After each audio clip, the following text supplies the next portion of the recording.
Visitar un museo es algo que seguramente hemos hecho por lo menos una vez en la vida. Debo reconocer que a mí me gustan mucho y que mi día favorito en el colegio era cuando hacíamos las excursiones a museos de historia, arqueología o arte. Lo que nunca me hubiera imaginado en aquel entonces es que muchos museos, además de cultura, guardan historias y secretos que a veces hasta dan miedo. Hoy, en Lugares Misteriosos, conoceremos la historia del Museo Reina Sofía en Madrid, que incluye uno o varios fantasmas.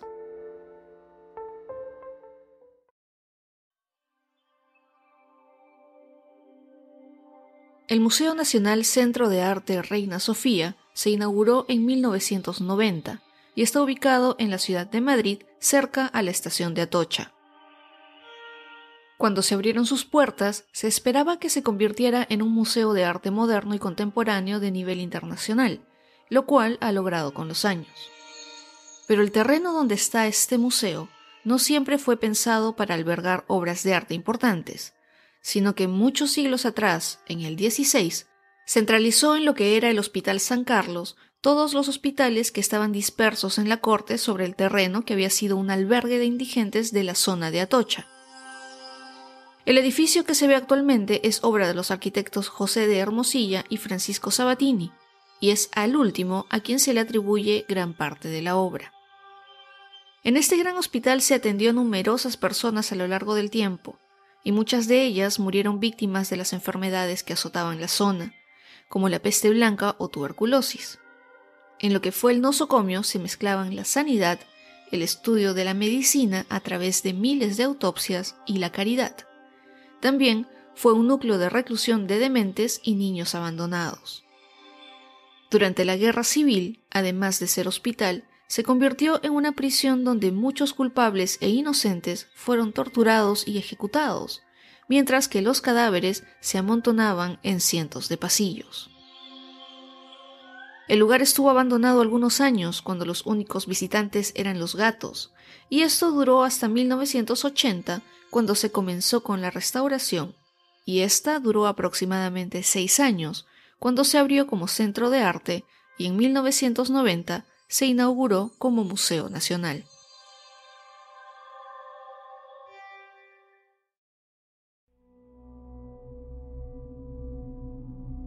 Las historias más misteriosas y tétricas sobre el museo comenzaron en el momento de la restauración, cuando ni bien se comenzó a cavar ciertas partes del terreno, salió a la superficie una buena cantidad de huesos humanos, específicamente debajo del jardín y otras zonas cercanas.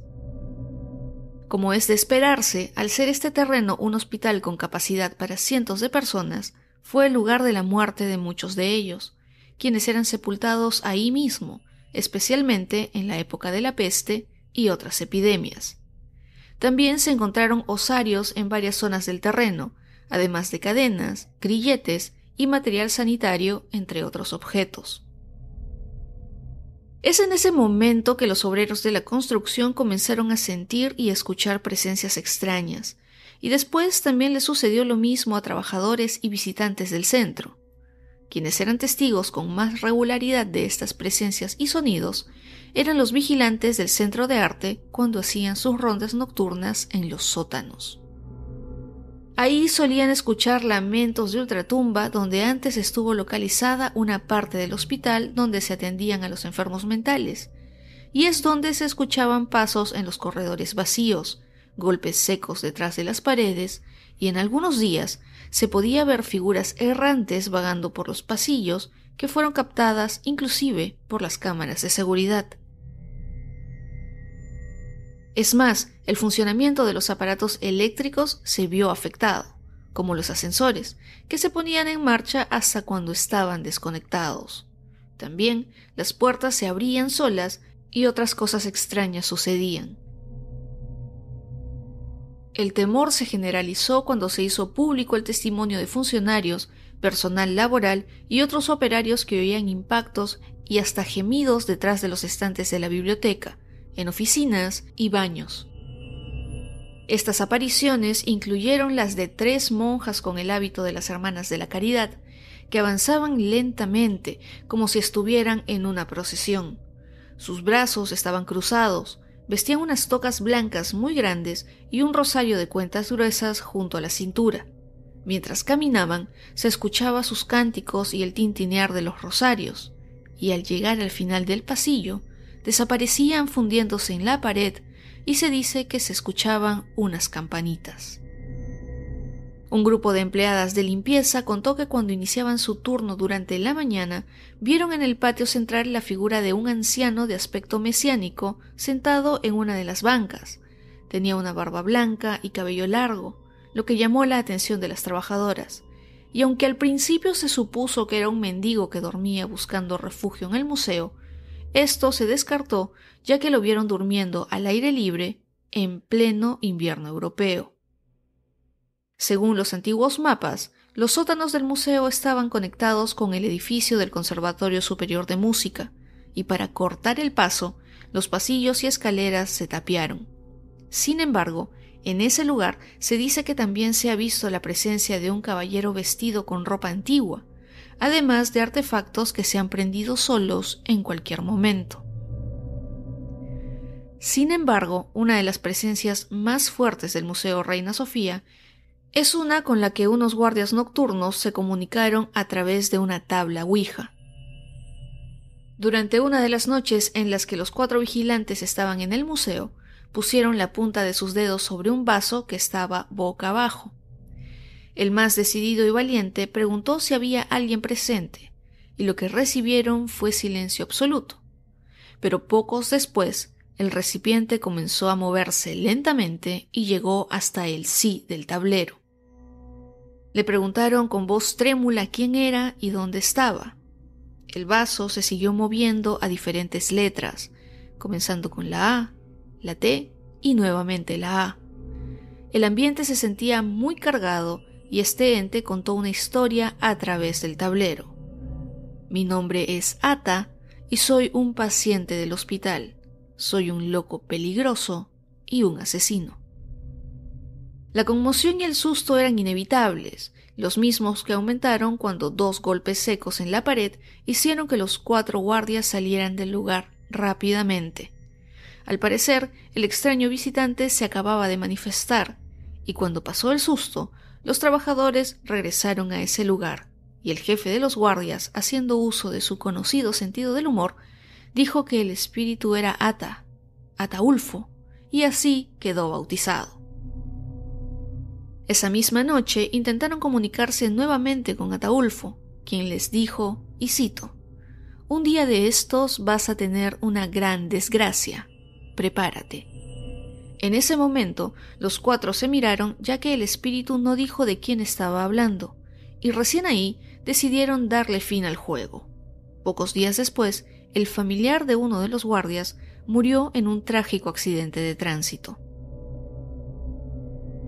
Una de las trabajadoras de este lugar, que decidió denunciar los casos paranormales que había vivido, a diferencia de todos los demás, quienes no lo hacían para no tener represalias laborales, dijo que durante 17 meses había estado en el control de acceso a los ascensores de cristal, y también trabajó en el área donde se encontraba el famoso cuadro Guernica de Pablo Picasso. Según la mujer, de nombre Raquel Arrogante Díaz, tras trabajar en esas zonas empezó a sufrir de ansiedad, estrés, angustia, mareos y dolores de cabeza. También comenzó a escuchar una voz interior y hasta llegó a hablar como una niña pequeña, lo que parecía que otra persona estaba manifestándose a través de su cuerpo. Raquel pidió que se le trasladara a otro lugar de trabajo, lo cual le fue denegado, y aunque prefirió quedarse sin trabajo, no dejó de denunciar estos hechos de manera detallada ante el Servicio Central de Seguridad Privada de la Dirección General de la Policía Nacional y ante la Comunidad de Madrid. Otro vigilante pidió una licencia por incapacidad laboral por culpa de los espíritus que le estaban causando nerviosismo, sudores y mareos, y además presentó una denuncia exigiendo que se acabasen las molestias y perturbaciones que provocaba Ataulfo.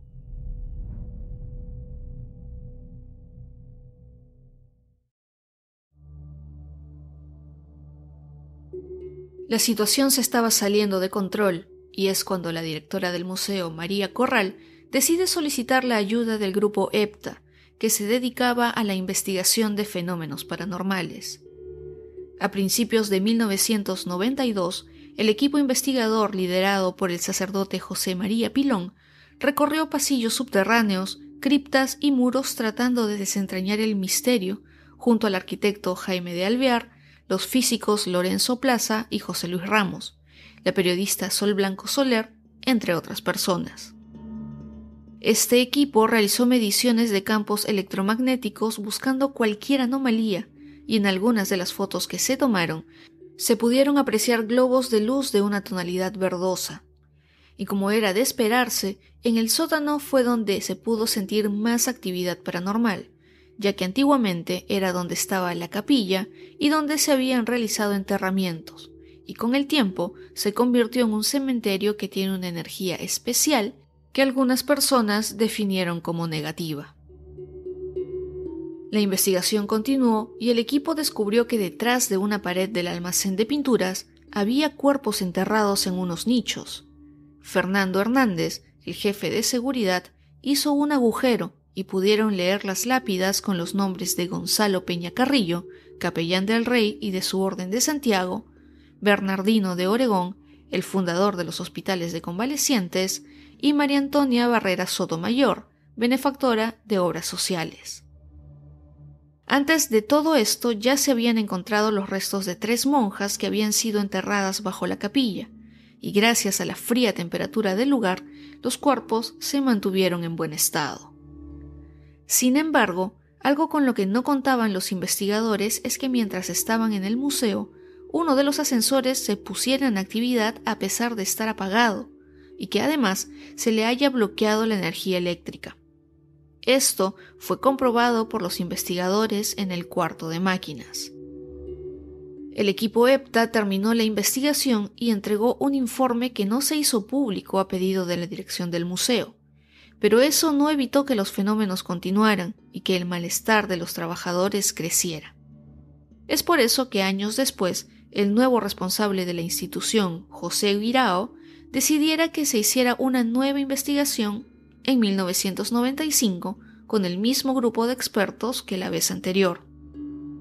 Esta vez, los investigadores llevaron un tablero de Ouija esperando que Ata se manifestara, pero en vez de ese ente, se comunicaron con una mujer que dijo llamarse Malú. Dijo que era judía y que habitaba en el lugar desde 1594 con el propósito de dar gloria a Dios. Luego se manifestó otro espíritu, esta vez de nombre Aldonza de los Ángeles. Dijo haber sido priora de la comunidad religiosa del hospital en 1750 y que se mantenía sin poder descansar en paz debido a que buscaba a una joven huérfana llamada Blanca, que estuvo bajo su tutela en ese lugar de los 15 a los 19 años y que fugó con un hombre mayor. 3 veces fueron suficientes para que Ata hiciera acto de presencia. Dijo exactamente lo mismo que la vez anterior y además describió con detalles lo que había hecho durante su vida criminal. Estuvo encerrado en el lugar por 5 asesinatos que cometió, pero cuando le preguntaron, no sabía en qué año había vivido, pero mencionó que su rey se llamaba Carlos. Dijo también que no era feliz, pero que no aceptaría ayuda alguna. Finalmente compareció Livinio, un espíritu que dijo ser un médico experto en pulmón y corazón que trabajó en el lugar durante la Guerra Civil. Contó que había ayudado a los enfermos y terminó falleciendo ahí mismo, se supone que contagiado de alguna enfermedad. Manifestó que varias entidades estaban atrapadas en lo que ahora era el museo desde 1585, cuando se abrió el albergue de caridad. Y además dijo algo que no se conocía, que el hospital había sido construido 10 años antes a la fecha de apertura, y este dato fue corroborado tiempo después. Este informe debió quedarse guardado en el estricto privado, pero fue filtrado maliciosamente a la prensa por uno de los investigadores. El fantasma del Reina Sofía ya era Vox Populi y mucha gente comenzó a visitar el museo solo para intentar encontrarse con él. Y como en toda situación misteriosa, se trató de buscar una explicación a todos estos fenómenos, y según algunos expertos, casi todo tendría explicación. Sucede que debajo del museo pasa un río, el mismo que protege la caja fuerte del Banco de España, que seguramente conocemos por la Casa de Papel, y quizá esto afecte el cuadro motriz de los mandos eléctricos, y eso habría hecho que los ascensores y otros aparatos funcionaran sin razón. Además que existe un campo magnético anormalmente alto en una zona que recorre el edificio en la orientación oeste a este. Los ruidos se explicarían con algo que muchos conocemos como la improvisación y no cumplir tiempos programados. Resulta que 48 horas antes que el museo fuera inaugurado, no se habían completado todas las obras y faltaba tiempo para terminarlas. Por eso se hizo todo lo que faltaba deprisa y corriendo. Por ejemplo, algunas paredes fueron tapadas con un material muy débil que debía ser reemplazado, pero se dejó como estaba, y algunas ventanas y otras corrientes de aire podrían ser las que provocaran los golpes y movimientos sin explicación. El informe ATA dejaba abierto el caso para que se siguiera investigando, pero la dirección del museo se mantuvo con mucho secretismo, y según un informe de El Español, el silencio se mantiene oficial a todos los niveles, y se espera, además que se exige, que nadie hable del o los fantasmas del Reina Sofía, para que no se confunda el objetivo del lugar y la gente lo visite no por el arte y la cultura, sino por los fantasmas.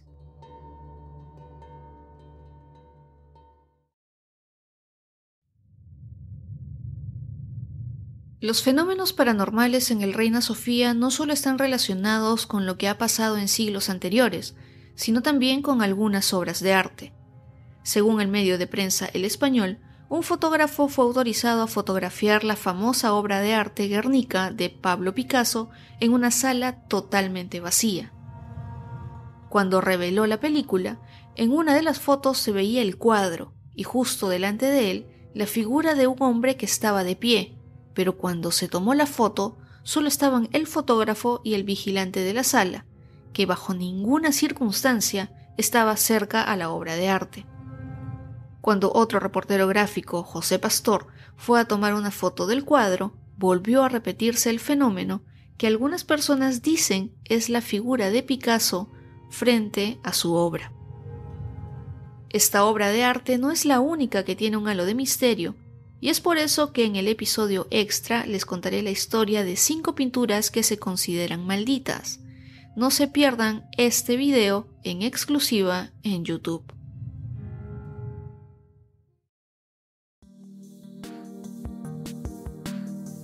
Y eso fue todo por el episodio de hoy.